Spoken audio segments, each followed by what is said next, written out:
Assalamualaikum dan salam sejahtera. Bertemu lagi dengan Cikgu As pada video kali ini. Baiklah, dalam video ini Cikgu akan menjelaskan tentang bahasa Melayu kuno.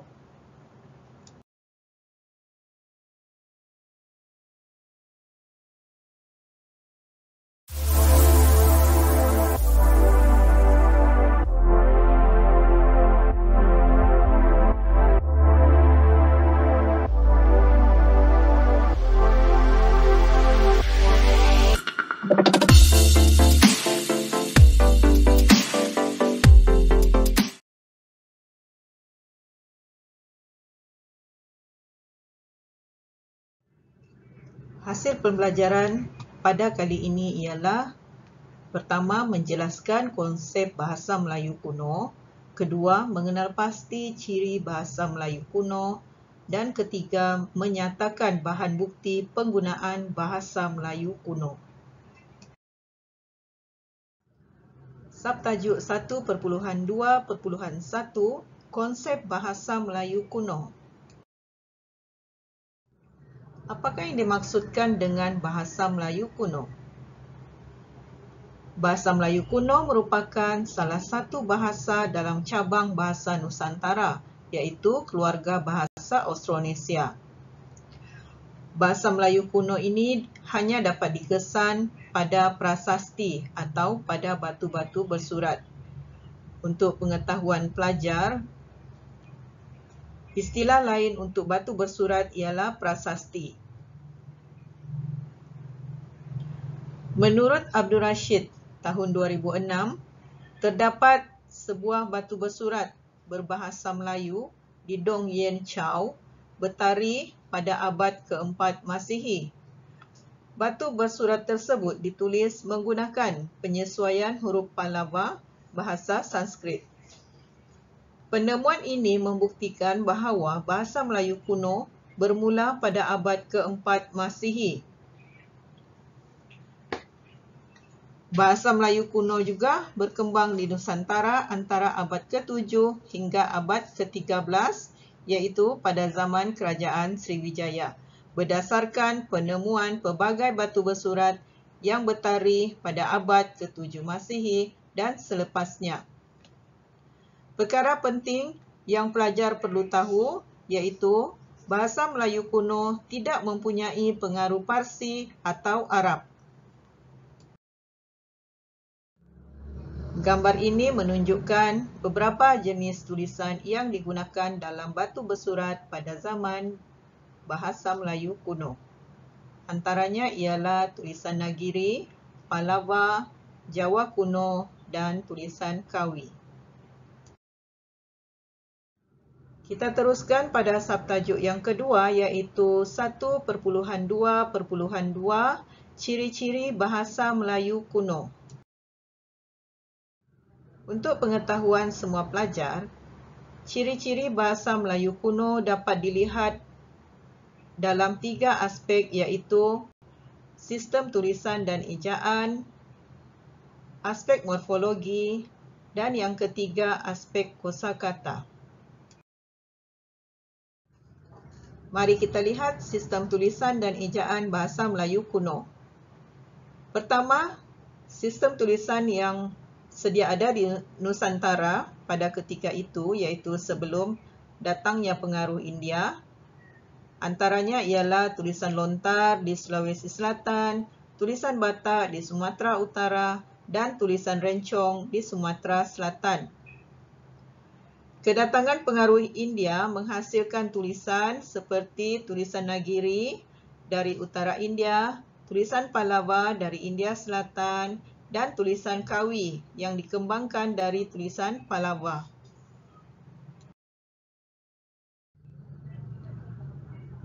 Kita teruskan dengan melihat perbezaan sistem ejaan bahasa Melayu kuno dengan sistem ejaan bahasa Melayu moden.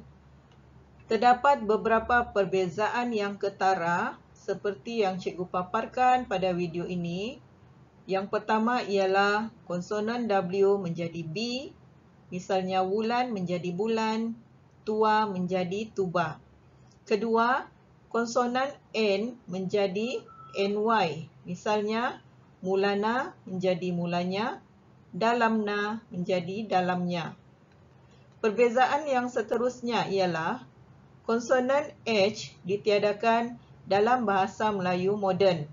Misalnya, samuha menjadi semua, sahaya menjadi saya. Perbezaan yang keempat ialah konsonan yang diucapkan dengan aspirasi hembusan ditiadakan dalam bahasa Melayu moden. Misalnya, duka disebut duka, bumi disebut bumi pada masa kini. Perbezaan yang kelima, vokal ipepet dihilangkan atau digantikan oleh vokal A. Contohnya, lapas menjadi lepas, wanua menjadi benua.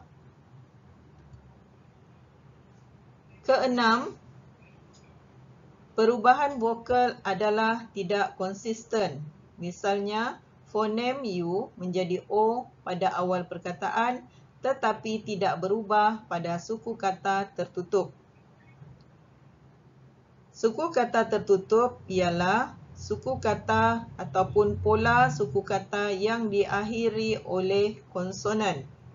Okey, suku kata tertutup ialah pola suku kata yang diakhiri oleh huruf konsonan. Misalnya, perkataan suruh dalam bahasa Melayu moden masih dieja sama ya, S-U-R-U-H. Begitu juga dengan wulu. Huruf U tidak berubah. Tetapi perkataan uram menjadi orang. Ketujuh, fonem M sama dengan fonem NG atau eng. Contohnya, yam menjadi yang, datam menjadi datang, dan hilam menjadi hilang. Bagaimana pula dengan aspek morfologi? Baiklah, terdapat perbezaan antara bahasa Melayu kuno dengan bahasa Melayu moden dari aspek morfologi. Dalam video ini, cikgu paparkan terdapat 7 perbezaan yang ketara. Pertama, awalan mar menjadi ber. Contohnya, marvanum menjadi berbangun, marwat menjadi berbuat. Kedua, awalan man menjadi men. Misalnya, manwat menjadi membuat, manglari menjadi melarikan. Ketiga, awalan ni menjadi di. Contohnya, ni makan menjadi dimakan, ni parbuat menjadi diperbuat, ni tanam menjadi ditanam. Keempat, awalan maka dan akhiran a dihilangkan dalam bahasa Melayu moden. Misalnya, maka gila sekarang disebut menjadi gila. Maka sakti akan menjadi sakti. Ya, pada masa kini perkataan maka sakti berubah menjadi sakti. Buata menjadi buat dan datua menjadi datu. Kelima, awalan par menjadi per. Contohnya, parbuat menjadi perbuat. Keenam, awalan sa sama dengan awalan se. Misalnya, sariwu menjadi seribu, sapuluh menjadi sepuluh. Dan ketujuh, penggunaan akhiran i adalah sama dan boleh hadir dengan awalan kata kerja aktif atau kata kerja pasif. Contohnya, menghidupi menjadi menghidupi, ni ujari menjadi diujari. Seterusnya, kita lihat bahasa Melayu kuno dari aspek kosakata. Mengapakah bahasa Melayu kuno mempunyai pengaruh yang kuat daripada bahasa Sanskrit. Okey, baiklah. Ini adalah disebabkan oleh bahasa Sanskrit merupakan bahasa kelas atasan dan mempunyai tamadun yang tinggi. Selain itu, bahasa Sanskrit juga merupakan bahasa agama Hindu yang banyak dianuti oleh masyarakat pada ketika itu. Dan yang ketiga ialah kekurangan kosakata dalam bahasa Melayu kuno untuk menyatakan sesuatu konsep baharu. Banyak kosakata yang berasal dari bahasa Sanskrit telah terserap ke dalam bahasa Melayu. Misalnya, bahagian tubuh badan, barang-barang dagangan, alat perkakas, nama binatang, dan ilmu pengetahuan. Contoh perkataan daripada bahasa Sanskrit: dalam badan, bahu, kepala, rupa. Untuk barangan perdagangan, neraca, kedai, kodi. Dalam ilmu pengetahuan, perkataan guru, bahasa dan sastra merupakan serapan daripada bahasa Sanskrit. Keempat, banyak perkataan dalam bahasa Melayu kuno yang masih digunakan dan mempunyai bentuk dan makna yang sama. Ini adalah beberapa contoh perkataan-perkataan yang digunakan pada masa kini. Anggota, negara, bangsa dan istana. Ada juga perkataan dalam bahasa Melayu kuno yang masih digunakan tetapi mempunyai makna yang berbeza. Misalnya, kamu dan kita. Keenam, ada perkataan dalam bahasa Melayu kuno yang sudah tidak digunakan dalam bahasa Melayu moden. Misalnya dawa, inan, parlak dan sarak. Subtajuk yang ketiga iaitu 1.2.3 bahan bukti penggunaan bahasa Melayu kuno.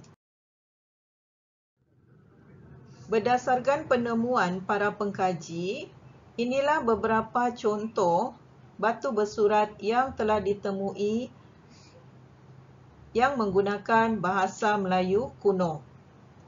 Yang pertama ialah batu bersurat di Kedukan Bukit yang bertarikh 683 Masihi. Kedua, batu bersurat di Talang Tua. Yang ketiga, batu bersurat di Kota Kapur. Keempat, batu bersurat di Karang Berahi. Dan yang kelima, batu bersurat di Ganda Suli. Mari kita lihat satu persatu batu bersurat ini. Jadual ini menunjukkan perincian tentang 5 batu bersurat yang dijumpai yang menggunakan bahasa Melayu kuno. Pertama, batu bersurat di Kedukan Bukit, bertarikh 683 Masihi. Tulisan yang digunakan ialah huruf Pallava, iaitu tulisan yang berasal dari India Selatan. Kisah yang terdapat dalam batu tersebut ialah kisah pelayaran seorang raja bersama-sama 20,000 orang tentera untuk mendapatkan kuasa sakti agar kerajaan Sriwijaya memperoleh kemakmuran. Batu bersurat kedua iaitu batu bersurat di Talang Tua, bertarikh 684 Masihi. Batu bersurat ini juga menggunakan huruf Pallava. Kisah yang tercatat dalam batu bersurat tersebut ialah kisah tentang pembinaan sebuah taman oleh Raja Jayanasa dengan harapan tindakan baginda itu dapat memberikan kebahagiaan kepada semua makhluk. Selain itu, terdapat juga doa agar rakyat jelata memperoleh hasil tanaman dan ternakan yang banyak dan hidup bahagia. Batu bersurat yang ketiga iaitu batu bersurat yang ditemukan di Kota Kapur. Pada batu bersurat tersebut tercatat tahun iaitu 686 Masihi. Tulisan yang digunakan ialah tulisan Pallava. Kisah yang terdapat pada batu tersebut ialah kisah menyeru dewa dan makhluk-makhluk tinggi yang lain agar melindungi Sriwijaya, memberi kebahagiaan kepada sesiapa sahaja yang taat kepada kerajaan Sriwijaya dan mengutuk sesiapa yang tidak setia kepada kerajaan Sriwijaya. Seterusnya, batu bersurat yang keempat ialah batu bersurat di Karang Berahi. Ditemukan oleh Elberkaut di Karang Berahi Meringin, iaitu dalam daerah Hulu Jambi. Tercatat tahun batu bersurat tersebut ditulis iaitu tahun 686 Masihi. Batu bersurat ini juga menggunakan huruf Pallava. Cerita di dalam batu bersurat tersebut hampir sama dengan kisah yang terdapat dalam batu bersurat yang dijumpai di Kota Kapur. Batu bersurat yang terakhir ialah batu bersurat di Gandasuli, bertarikh 832 Masihi. Batu bersurat ini berbeza dengan batu bersurat sebelum ini kerana batu bersurat ini menggunakan tulisan Nagiri, iaitu tulisan yang berasal dari utara India. Kisah yang dipaparkan dalam batu tersurat itu ialah gambaran bahawa bahasa Melayu kuno bukan sahaja tersebar di kawasan yang penduduknya menggunakan bahasa Melayu, iaitu di Sumatera, tetapi juga di kawasan yang penduduknya menggunakan bahasa Jawa, khususnya di Pulau Jawa. Setelah kita mempelajari tentang bahasa Melayu kuno, dapatlah kita simpulkan bahawa bahasa Melayu kuno telah tersebar luas dan berfungsi sebagai bahasa lingua franca. Selain itu, bahasa kuno turut menjadi bahasa rasmi dan bahasa urusan pemerintahan di istana. Pengaruh bahasa Sanskrit dalam bahasa Melayu begitu berkesan disebabkan sifat bahasa Melayu itu sendiri yang mudah dibentuk dan dilentur untuk disesuaikan dengan segala keadaan dan keperluan. Kita juga mengetahui bahawa bahasa Melayu kuno menggunakan sistem tulisan yang dipinjam daripada bahasa Sanskrit.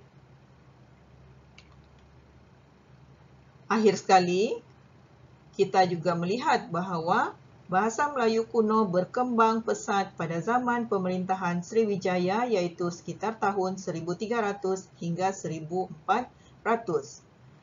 Baiklah pelajar semua, itu sahaja pembelajaran kita pada kali ini. Sehingga kita berjumpa lagi pada video yang akan datang, diharapkan video ini dapat memberi input tentang ilmu tentang bahasa Melayu kuno. Sehingga kita berjumpa lagi. Selamat belajar.